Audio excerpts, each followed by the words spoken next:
منصور بن احمد کی حالت سے لگتا تھا جیسے وہ کہیں کھو گیا ہو۔ منہ سے کچھ نہ بولا، اپنی جگہ سے اٹھ کر طہارت خانے میں چلا گیا تھا۔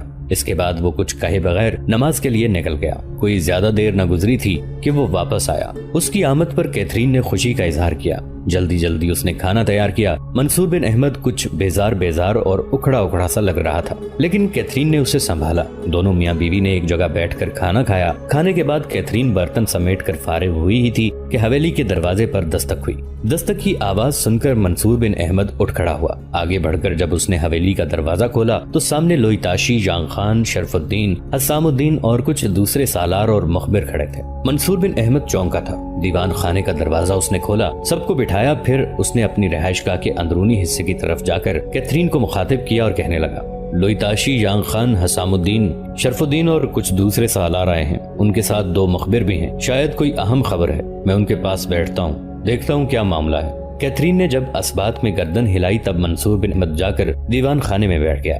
گفتگو کا آغاز لوئیتاشی نے کیا اور منصور بن احمد کو مخاطب کر کے کہنے لگا، امیر، ہمارے 2 مخبر رات کے وقت آئے تھے۔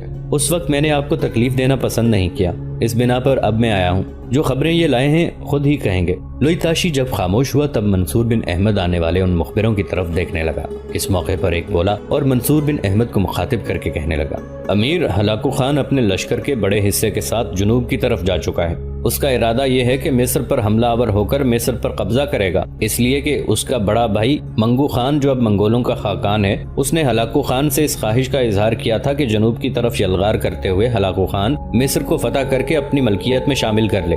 چنانچہ اپنے بھائی منگو خان کے کہنے پر ہلاکو خان اب مصر پر حملہ کرے گا۔ جس وقت وہ فلسطین کے شمالی میں تھا تب اس کے مخبروں نے اسے بتایا تھا کہ ان کے حاکم کے ہاتھ سے حلب اور حمص شہر نکل گئے ہیں اور وہاں کے لشکروں کی اکثریت کو موت کے گھاٹ اتار دیا گیا ہے۔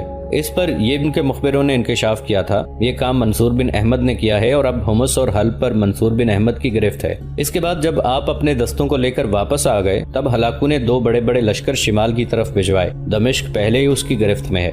اب ان 2 بڑے لشکروں میں سے ایک نے حمص اور دوسرے نے حلب پر قبضہ کر لیا ہے۔ یہ 2 لشکر ہلاکو خان نے حمص اور حلب کی طرف بھجوائے ہیں۔ ان کے ذمے ہلاکو خان نے ایک ہی ذمہ داری لگائی ہے کہ وہ آپ سے ٹکرائیں گے اور ہر صورت میں آپ کو شکست دینے کے بعد آپ کو زندہ گرفتار کر کے ہلاکو خان کے سامنے پیش کیا جائے گا۔ یہ ساری تفصیل جاننے کے بعد منصور بن احمد تھوڑی دیر تک گہری سوچوں میں ڈوبا رہا، جبکہ شرف الدین کردی اور حسام الدین جوکندار، لوئیتاشی، جان خان اور دوسرے سالار اور مخبر غور سے اس کی طرف دیکھے جا رہے تھے، یہاں تک کہ منصور بن احمد نے اپنی گردن سیدھی کی۔ باری باری ایک نگاہ اس نے شرف الدین کردی، حسام الدین جوکندار پر ڈالی، پھر ان دونوں کو مخاطب کر کے کہنے لگا، میرے عزیز بھائیو، سب سے پہلے ایک کام کرو۔ منصور بن احمد کے ان الفاظ پر حسام الدین جوکندار، شرف الدین کردی دونوں اس کی طرف متوجہ ہوئے، یہاں تک کہ منصور بن احمد بولا اور ان کی طرف دیکھتے ہوئے کہنے لگا، ایسا کرو، آج ہی تھوڑی دیر تک یہ جو 2 مخبر آئے ہیں ان کے علاوہ بھی کچھ اور کو جنوب کی طرف روانہ کرو، جو حمص اور حلب کے نواح میں یہ خبریں پھیلا دیں اور مشہور کر دیں کہ منصور بن احمد، شرف الدین کردی اور حسام الدین جوکندار کوہستان قیچاق سے نکل کر ایک لشکر کے ساتھ حلب، حمص اور دمشق سے دائیں جانب رہتے ہوئے جنوب کی طرف بڑھیں گے اور ان تینوں شہروں اور اپنے درمیان خاصا فاصلہ رکھیں گے۔ تیزی سے آگے بڑھتے ہوئے فلسطین کے شمالی علاقوں کا رخ کریں گے اور جب ہلاکو خان مصر پر حملہ آور ہوگا تو ہلاکو خان کی پشت پر حملہ آور ہو کر مصریوں کی فتح کو یقینی بنائیں گے۔ میرے بھائیوں، جب یہ خبریں دمشق، حمص اور حلب کے نواح میں پھیل جائیں گی تو یاد رکھنا، سب سے پہلے شمال میں چونکہ حلب آتا ہے لہٰذا پہلے حلب والے ہی حرکت میں آئیں گے۔ جو لشکر اس وقت وہاں منگولوں کا موجود ہے اس کو 2 حصوں میں تقسیم کریں گے، ایک حصہ حلب شہر کی حفاظت کے لیے رہنے دیں گے، دوسرے آدھے حصے کے ساتھ وہ اس شاہراہ کی طرف بڑھیں گے جو حلب، حمص اور دمشق کے دائیں جانب کافی فاصلے پر رہتے ہوئے فلسطین اور وہاں سے مزید جنوب کی طرف سینا کو عبور کر کے مصر کی طرف چلی جاتی ہے۔ جب وہ آدھا لشکر اس شاہراہ پر روانہ کریں گے کہ ہمارے لشکر کو روک کر اسے جنوب کی طرف جانے نہ دیں اور اپنے ساتھ الجھائے رکھیں تاکہ ہلاکو خان کو مصر کی فتح کرنے کا موقع مل جائے۔ اس کے علاوہ یہ کام کریں گے کہ حمص اور دمشق میں جو منگول ہیں ان کو اطلاع کریں گے کہ یہ بھی اپنے اپنے لشکر کا ایک حصہ ان کی طرف روانہ کریں تاکہ جب مسلمانوں کا یعنی ہمارا لشکر حلب شہر کے دائیں جانب دکھائی دے تو اس پر فوراً حملہ آور ہو کر اس کا خاتمہ کر دیا جائے۔ اگر ایسا ممکن نہ ہو تو انہیں شکست دے کر جدھر سے وہ آئیں اسی سمت بھاگ جانے پر مجبور کر دیا جائے۔ اسی موقع پر دیوان خانے سے باہر پردے میں رہتے ہوئے کیتھرین ساری گفتگو سن رہی تھی۔ یہاں تک کہنے کے بعد منصور بن احمد جب خاموش ہوا تب کیتھرین پیچھے ہٹی اور پھر دھیمی سی آواز میں اس نے لوئیتاشی کو مخاطب کر کے کہا، بابا تھوڑی دیر کے لیے باہر آئیں، میری بات سنیں۔ لوئی تاشی فوراً باہر آیا۔ کیتھرین اسے سامنے والے کمرے میں لے گئی۔ وہ کچھ اداس اور افسردہ تھی، لہٰذا لوئی تاشی اس کی یہ حالت دیکھتے ہوئے پریشان ہو گیا۔ فوراً کیتھرین کو مخاطب کر کے کہنے لگا، میری بچی کیا بات ہے؟ میں دیکھتا ہوں تم پریشان ہو، فکر مند ہو۔ کیا تمہارا امیر سے کوئی جھگڑا ہوا ہے؟ کیا امیر نے تمہاری کسی خواہش کا احترام نہیں کیا؟ اس پر کیتھرین فوراً بولی اور کہنے لگی، بابا ایسی کوئی بات نہیں ہے، امیر نے تو کبھی مجھے اف تک نہیں کہا، گھر کے سارے معاملات مجھ پر چھوڑ رکھے ہیں، اس کے علاوہ مجھے کوئی کام کرنے کے لیے ان سے اجازت لینے کی ضرورت ہی نہیں ہے، اس لیے کہ میں اس گھر کی مالک ہوں اور اس کی انہوں نے مجھے اجازت دے رکھی ہے۔ بابا گزشتہ شب ہمارے ہاں ایک بہت بڑا حادثہ پیش آیا۔ کیسا حادثہ؟ لوئی تاشی فکر مند ہو گیا تھا۔ جواب میں رات کو پیش آنے والے حادثے کے متعلق کیتھرین نے تفصیل سے بتا دیا تھا۔ کیتھرین جب خاموش ہوئی، لوئی تاشی دکھ بھرے انداز میں کہنے لگا، بیٹی تو فکر مند نہ ہو، میں امیر منصور بن احمد کو بہتر طور پر جانتا ہوں۔ دراصل امیر بڑے حساس ہیں، وہ چونکہ بغداد کے لشکریوں کے نائب سالار تھے، لہٰذا وہ یہ خیال کرتے ہیں کہ بغداد کی تباہی کے وہ خود بھی ذمہ دار ہیں۔ ایک موقع پر انہوں نے مجھے یہاں تک کہا کہ بغداد کی تباہی کی ذمہ داری مجھ پر بھی عائد ہوتی ہے، اس لیے کہ جب ہلاکو خان کے لشکر کو شکست دی گئی اور امین منصور اور بغداد کے سپہ سالار اعلیٰ داؤد نے اپنے دوسرے سالاروں کے ساتھ منگولوں کا تعاقب کیا، جس کے نتیجے میں بغداد کے لشکر کو شکست ہوئی، تو منصور بن احمد کا کہنا تھا کہ اس موقع پر مجھے دو کاموں میں سے ایک کام کرنا چاہیے تھا۔ اول یہ کہ مجھے اپنے ان سالاروں کو موت کے گھاٹ اتار دینا چاہیے تھا جنہوں نے حکم عدولی کرتے ہوئے منگولوں کے لشکر کا تعاقب کیا تھا۔ اگر یہ ممکن نہیں تھا تو پھر مجھے بغداد کے سپہ سالار اعلیٰ فتح الدین داؤد کے ساتھ منگولوں کے خلاف لڑتے ہوئے شہید ہو جانا چاہیے تھا۔ یہاں تک کہنے کے بعد لوئی تاشی رکا، پھر کیتھرین کے سر پر ہاتھ رکھتے ہوئے بڑی شفقت اور محبت سے کہنے لگا، اس میں پریشان اور فکر مند ہونے کی ضرورت نہیں ہے، میں ہوں نا، میری حیثیت تمہارے باپ کی سی ہے، میں تمہیں اداس اور افسردہ نہیں ہونے دوں گا، فکر مند نہ ہونا، اس سلسلے میں امیر سے بات کروں گا۔ بیٹی تم جانتی ہو وہ بڑے حساس ہیں، بغداد پر منگولوں کے ہاتھوں جو تباہی ہوئی اس کے مناظر اکثر انہیں خواب میں دکھائی دیتے ہیں، وہ پریشان اور فکر مند ہو جاتے ہیں۔ میری بیٹی اس سے منصور بن احمد کی مسلمانوں اور اپنی قوم سے محبت کا اظہار ہوتا ہے۔ بہرحال تم فکر مند نہ ہو، میں اس موضوع پر منصور بن احمد سے گفتگو کروں گا۔ اس کے ساتھ ہی لوئی تاشی اپنی جگہ سے اٹھ کر دیوان خانے میں جا کر بیٹھ گیا۔ اس کے آنے کے بعد منصور بن احمد بولا اور کہنے لگا، شرف الدین، حسام الدین، میرے دونوں بھائیوں، آج ہی اپنے آدمیوں کو بھیجو، ان دنوں ہم ایک بڑا لشکر لے کر جنوب کی طرف پیش قدمی کرنے والے ہیں تاکہ ہلاکو کی پشت پر حملہ آور ہوں، اور لشکریوں کو بھی تیار کر دینا۔ 3 دن بعد یہاں سے کوچ کریں گے، پھر میں دیکھوں گا کہ ہلاکو خان نے جو اپنے 2 بڑے لشکر حمص اور حلب کی طرف روانہ کیے ہیں ان کا کیا انجام اور حشر نشر ہوتا ہے۔ میرے خیال میں اٹھو، ان 2 مخبروں کے علاوہ باقی کو بھی سمجھا کر یہاں سے روانہ کرتا ہوں، ساتھ ہی لشکریوں کو بھی تیار کرتے ہیں، تھوڑی دیر رکو، میں ابھی آتا ہوں۔ اس کے بعد ہی منصور بن احمد دیوان خانے سے نکل کر دوسری طرف گیا، کیتھرین کے پاس آیا اور اس سے بڑے پیار اور محبت سے مخاطب کر کے کہنے لگا، کیتھرین میں تھوڑی دیر تک آتا ہوں، پریشان نہ ہونا، میں جانتا ہوں تم نے جو لوئی تاشی کو بلایا ہے تو رشتہ واقعہ بیان کر کے پریشانی اور فکر مندی کا اظہار کیا ہوگا۔ اس کے ساتھ ہی منصور بن احمد نے کیتھرین کا گال تھپ تھپایا اور کہنے لگا، تم پریشان مت ہونا کیتھرین، دراصل میں بڑی کوشش کر چکا ہوں لیکن بغداد کی تباہی کے مناظر میرے ذہن سے نکلتے نہیں ہیں، اور اکثر و بیشتر یہ مناظر میرے سامنے آتے ہیں اور مجھے پریشان اور فکر مند کر دیتے ہیں۔ بہرحال میں تھوڑی دیر تک لوٹ آؤں گا، کچھ مخبروں کو جنوب کی طرف روانہ کرنا ہے، ایک مہم کے لیے لشکروں کو مستعد بھی کرنا ہے، ساتھ ہی تم اپنے ذہن میں یہ بات بٹھا کے رکھنا کہ 3 دن کے بعد میں یہاں سے ایک لشکر لے کر جنوب کی طرف بڑھوں گا۔ حمص اور حلب شہروں پر منگولوں نے پھر قبضہ کر لیا ہے، ہم شاید پھر قبضہ نہ چھڑا سکیں لیکن منگولوں کے لشکر کو ایسا نقصان پہنچائیں گے کہ ہلاکو پھر دانت ہی پیستا رہ جائے گا۔ تھوڑی دیر کے لیے منصور بن احمد رکا، پھر کیتھرین کے سر پر ہاتھ رکھ کر کہنے لگا، پریشان مت ہونا، میں جلد لوٹ آؤں گا۔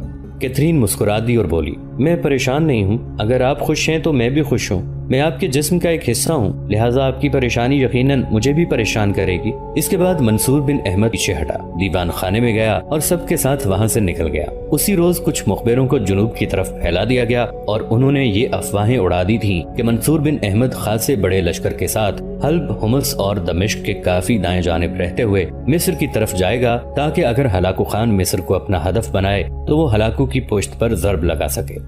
حلب شہر سے چند میل شمال میں پہنچنے کے بعد ایک انتہائی مناسب جگہ منصور بن احمد نے اپنے لشکر کو روک دیا تھا۔ وہ ایک بلند جگہ شرف الدین کردی اور حسام الدین جوکندار کے ساتھ بیٹھ کر کچھ سوچتا رہا، پھر اپنے ان دونوں ساتھیوں کو غور سے دیکھتے ہوئے کہنے لگا، میرے عزیز بھائیوں، حلب شہر اب ہم سے قریب ہے، ہماری بدبختی یہ ہے کہ ہمارے پاس اتنے بڑے عساکر نہیں کہ شہر کو فتح کرنے کے بعد ہم وہاں اپنا لشکر متعین کریں اور اپنا قبضہ اور اپنی گرفت جاری رکھ سکیں۔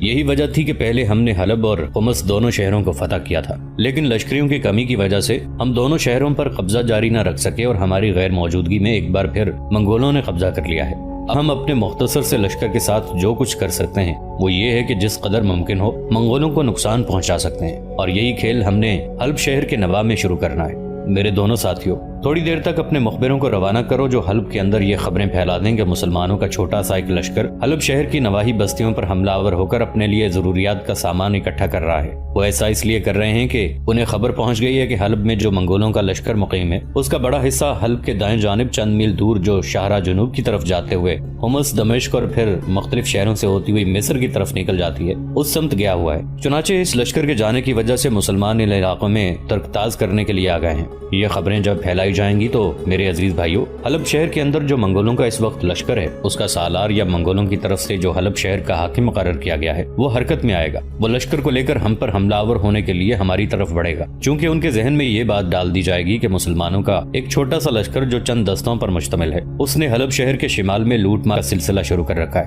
لہٰذا ہم سے نمٹنے کے لیے وہ بڑی تیزی سے ہمارا رخ کرے گا۔ اس کی آمد سے پہلے ہم ایک کام کر چکے ہوں گے۔ لشکر کو 2 حصوں میں تقسیم کیا جائے گا، ایک حصہ حسب سابق میرے پاس رہے گا، دوسرا تم دونوں کی کمانداری میں ہوگا۔ حسام الدین اور شرف الدین، تم اپنے حصے کے لشکر کو لے کر یہاں سے نکل جاؤ گے اور دائیں جانب کسی محفوظ جگہ میں بیٹھ جاؤ گے اور دائیں جانب کسی محفوظ گھات میں بیٹھ جاؤ گے۔ تاہم میرے ساتھ اپنے ہرکاروں کے ذریعے تمہارا رابطہ اور تعلق قائم رہے گا۔ میں اپنے لشکر کے ساتھ جہاں ہوں وہیں رہوں گا اور حلب سے آنے والے منگولوں کے لشکر کا انتظار کروں گا۔ جب وہ لشکر یہاں پہنچے گا تو میں اس سے ٹکراؤں گا۔ میرے لشکر کی تعداد چونکہ کم ہوگی لہٰذا منگول بڑے خوش ہوں گے کہ انہیں مسلمانوں پر ضرب لگانے کا ایک عمدہ موقع ملا ہے۔ چنانچہ میں اپنی پوری طاقت اور قوت کے ساتھ ان کے ساتھ الجھوں گا اور اتنی دیر تک تم اپنے حصے کے لشکر کے ساتھ دائیں جانب سے نمودار ہونا اور ان کے پہلو پر حملہ آور ہو جانا۔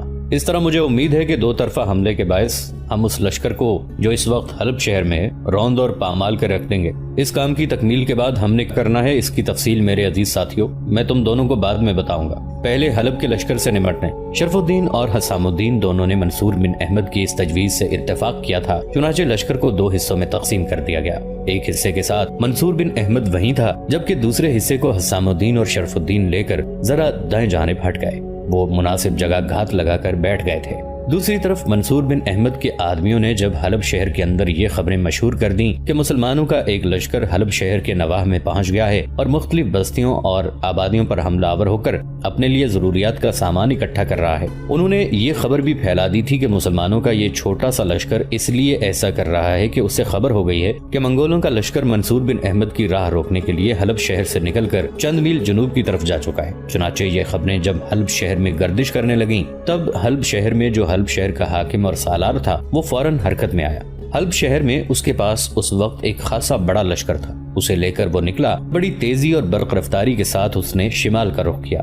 منگولوں کا لشکر جب شمال میں پہنچا تو وہاں پہلے سے منصور بن احمد ان کا منتظر تھا۔ منگولوں کی آمد سے پہلے وہ لشکر کی صفیں درست کر چکا تھا اور ان پر ضرب لگانے کے لیے بالکل تیار اور مستعد تھا۔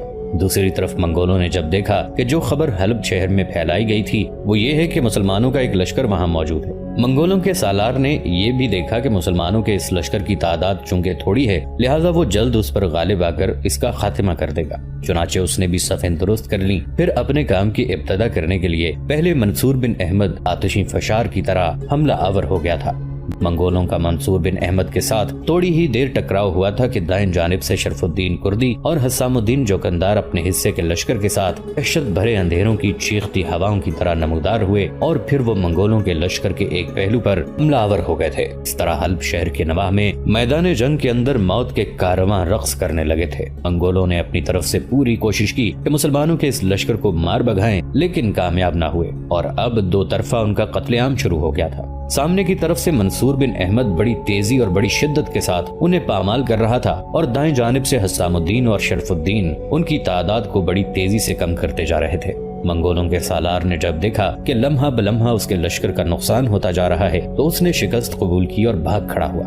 پوری شدت، پوری طاقت اور قوت کے ساتھ منصور بن احمد نے شرف الدین اور حسام الدین کے ساتھ تعاقب شروع کیا۔ یہ تعاقب حلب شہر کے دروازوں تک جاری رہا اور وہاں تک پہنچتے پہنچتے منصور بن احمد نے اپنے لشکر کے ساتھ مزید منگولوں کو موت کے گھاٹ اتار دیا تھا۔ اس طرح منگولوں کا حفاظتی لشکر جو اس وقت حلب شہر میں محفوظ تھا، منصور بن احمد نے اس قابل نہیں رہنے دیا تھا کہ وہ مسلمانوں کے کسی لشکر یا دستوں کے خلاف جارحانہ کارروائی کر سکے۔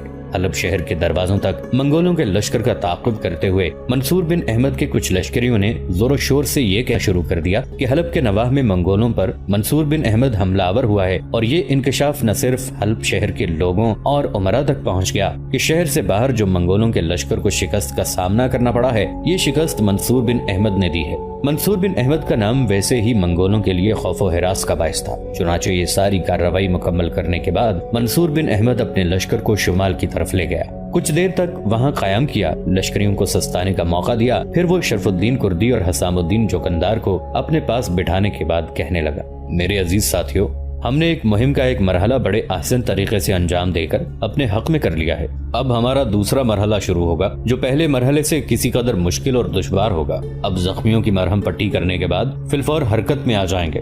حلب شہر سے جو شاہراہ مغرب کی طرف جاتی ہے اس پر آگے جا کر رک جائیں گے۔ میں شاہراہ کے بالکل بیچ میں پڑاؤ کر لوں گا۔ شرف الدین، تم شاہراہ سے دائیں جانب تھوڑے سے فاصلے پر رہو گے، جبکہ حسام الدین شاہراہ کے بائیں جانب ہوگا۔ میری بات غور سے سنو، حلب میں جو منگول بچ کے داخل ہو گئے ہیں ان پر یہ ظاہر ہو گیا ہے کہ ان پر حملہ منصور بن احمد کے لشکر نے کیا ہے، چنانچہ وہ اپنے تیز رفتار قاصد اپنے اس لشکر کی طرف بھجوائیں گے جو اس انتظار میں ہے کہ منصور بن احمد اپنے لشکر کے ساتھ وہاں سے گزر کر جنوب کی طرف آئے تو اس پر حملہ آور ہو کر اس کا خاتمہ کر دیں۔ اب جب حلب سے ان کے پاس پیغام پہنچے گا کہ منصور بن احمد اپنے لشکر کے ساتھ مصر کی سمت نہیں گیا بلکہ ان کی غیر موجودگی میں اس نے حلب پر حملہ کیا ہے، حلب میں جو منگولوں کا لشکر ہے اسے ناقابل تلافی نقصان پہنچایا ہے، تو وہ حلب سے نکل کر مغرب کی طرف جانے والا منگولوں کا لشکر بڑی تیزی اور برق رفتاری سے پلٹے گا تاکہ ہم سے نمٹ سکے۔ میرے عزیز بھائیوں، لازمی بات یہ ہے کہ منگولوں کا لشکر اس شاہراہ سے گزرے گا اور اسی شاہراہ پر میں ان کی راہ روکوں گا۔ میرے لشکر کی کم تعداد دیکھ کر ان کے حوصلے جوان ہو جائیں گے اور وہ انتقام لینے پر اتر آئیں گے، چنانچہ میرے اور ان کے درمیان ٹکراؤ ہوگا۔ جب یہ ٹکراؤ شروع ہو اس کے تھوڑی دیر بعد شرف الدین، میرے بھائی، تم دائیں جانب سے نمودار ہو کر منگولوں کے پہلو پر ضرب لگا دینا، جبکہ حسام الدین جو اس وقت شاہراہ کے بائیں جانب ہوگا وہ منگولوں کے دائیں طرف سے حملہ آور نہیں ہوگا بلکہ پشت کی طرف جائے گا اور منگولوں کی پشت پر حملہ آور ہو جائے گا۔ جب سامنے، دائیں اور پشت کی جانب سے منگولوں پر حملے شروع ہو گئے تو انہیں اپنے لشکر کی ترتیب درست کرنے میں وقت لگے گا۔ انہیں 3 حصوں میں ایک لشکر کو تقسیم کرنا ہوگا، تینوں حصوں کی کمانداری بھی کسی کو سونپنی ہوگی۔ اتنی دیر تک ان کے لشکر کی خاصی تعداد کو ہم یہاں لاشوں کی صورت میں بچھا کر رکھ دیں گے۔ اس طرح مجھے امید ہے کہ یہاں ہم منگولوں پر ایسی ضرب لگائیں گے کہ ان کی کثیر تعداد کو موت کے گھاٹ اتار دیں گے۔ میرے دونوں بھائیوں، یقیناً اس وقت تمہارے ذہن میں یہ بات بھی اتر رہی ہوگی کہ میں نے حسام الدین کو منگولوں کے پہلو پر حملہ آور ہونے کی بجائے پشت پر حملہ آور ہونے کے لیے کیوں کہا ہے۔ ایسا میں اس لیے کر رہا ہوں کہ میں چاہتا ہوں کہ سامنے کی طرف سے میں، دائیں جانب سے شرف الدین اور پشت کی جانب سے حسام الدین ضرب لگائیں اور منگولوں کی بائیں جانب خالی رکھی جائے۔ منگول جب دیکھیں گے کہ ہمارے مقابلے میں ان کی حالت بڑی نازک ہوتی جا رہی ہے تو ان کے ذہن میں یہ بات آئے گی کہ وہ بائیں جانب سے بھاگ سکتے ہیں۔ اگر ہم نے بائیں جانب بھی بند کر دی تو وہ پھر مرنے مارنے پر تیار ہو جائیں گے اور جنگ طول بھی پڑ سکتی ہے۔ سو جب وہ بائیں جانب سے بھاگیں تو ہم ان کا تعاقب کریں گے اور اس تعاقب کے دوران بھی ہم نے بڑی تیزی سے منگولوں کی تعداد کو کم کرنا ہے۔